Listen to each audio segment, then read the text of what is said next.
नमस्कार, आप देख रहे हैं खिलांचल टाइम्स। मैं हूं आपके साथ प्रिया। भागलपुर में लगातार विगत कई वर्षों से समाज सेवा में प्रयासरत अमिता कौशिक जी, जो कि एक गृहिणी भी हैं। अमिता कौशिक खासकर महिलाओं के उत्थान व बच्चों के सर्वांगीण विकास को लेकर लगातार प्रयास करती रहती हैं। स्वभाव से काफी भावुक व कर्म से बदलाव की भावना को लेकर समाज में अपने मेहनत व सामाजिक कार्यों से अपना पहचान बना चुकी समाज सेवी अमिता कौशिक से खास बातचीत। केलांचल टाइम्स, हर खबर पर हमारी नज़र।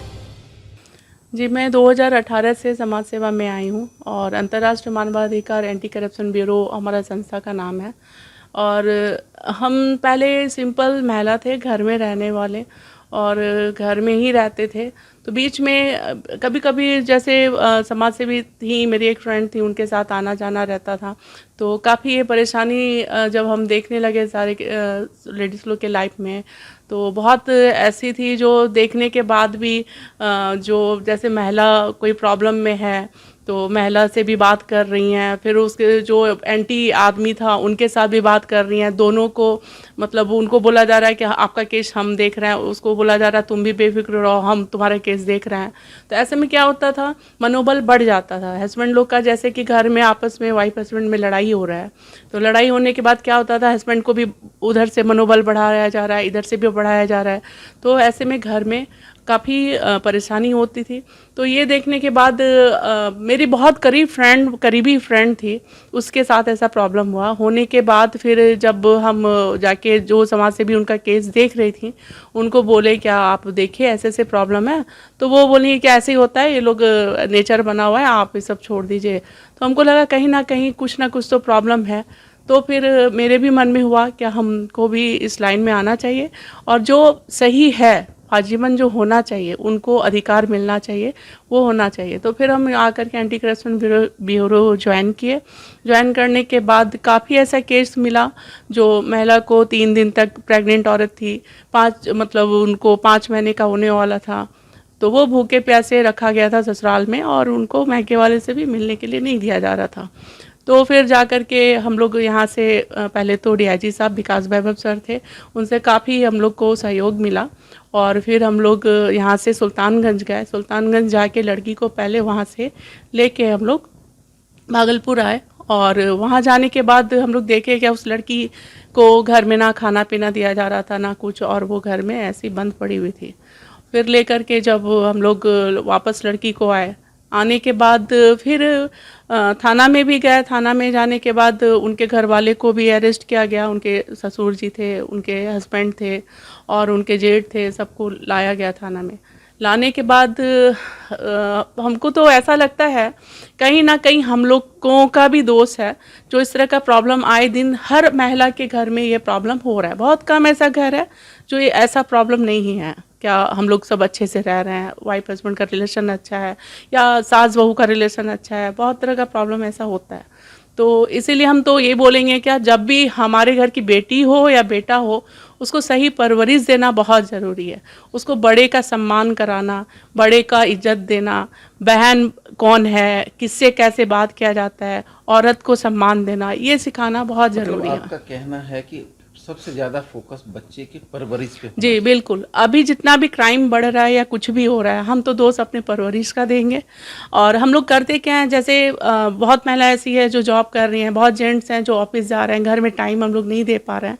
तो ऐसे में बच्चे घर में अकेले रहते हैं, उनके फ्रेंड्स लोग आते हैं, और हमें नहीं पता कि उसके फ्रेंड्स कैसे हैं, क्या बात हो रहा है, क्या वो लोग कर रहे हैं, घर में क्या प्लानिंग चल रहा है। आए दिन अभी देखिएगा छोटा छोटा बच्चा, 12-13 साल का बच्चा पिस्टल लेके घूम रहा है।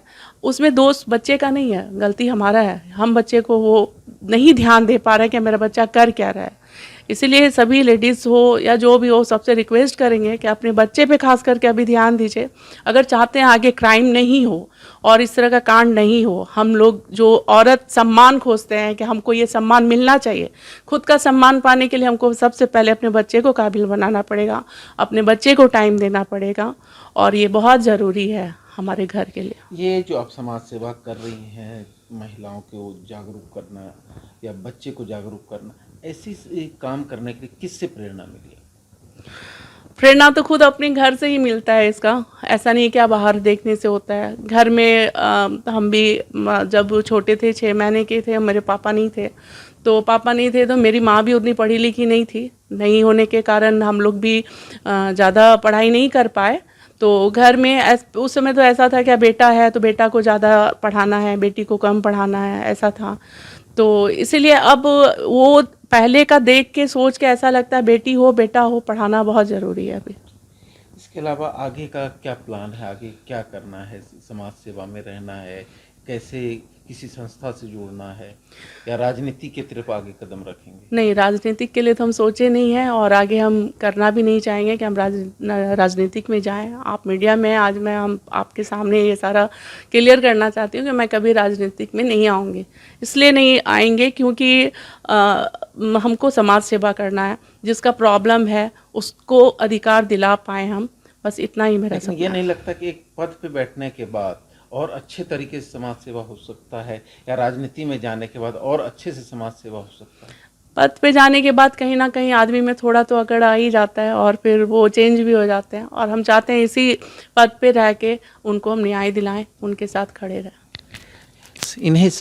इनको सिर्फ और सिर्फ समाज सेवा करना है, क्योंकि राजनीति में आने के बाद लोग बदल जाते हैं और समाज सेवा की ओर से ध्यान हट जाता है। क्योंकि जो भी लोग हैं उनमें कैसे बदलाव आए, कैसे सुधार हो, घर में डिसिप्लिनरी कैसे निभाया जाए, ऐसे लोगों को जागरूक करने के प्रति अमिता कौशिक जी काम कर रही हैं और यही करते रहेंगे, न कि राजनीति में आएंगे। धन्यवाद। अरे ये कब भैया ऐसे वीडियो देखे जा रहे हो? तनिका सब्सक्राइब कर लो और हाँ, घंटा का बटन जरूर दबाना, तब हमारे वीडियो का नोटिफिकेशन सबसे पहले मिलेगा। यहाँ वहाँ का देखा तो हम तो क्या ही करते हैं, जल्दी दबाओ।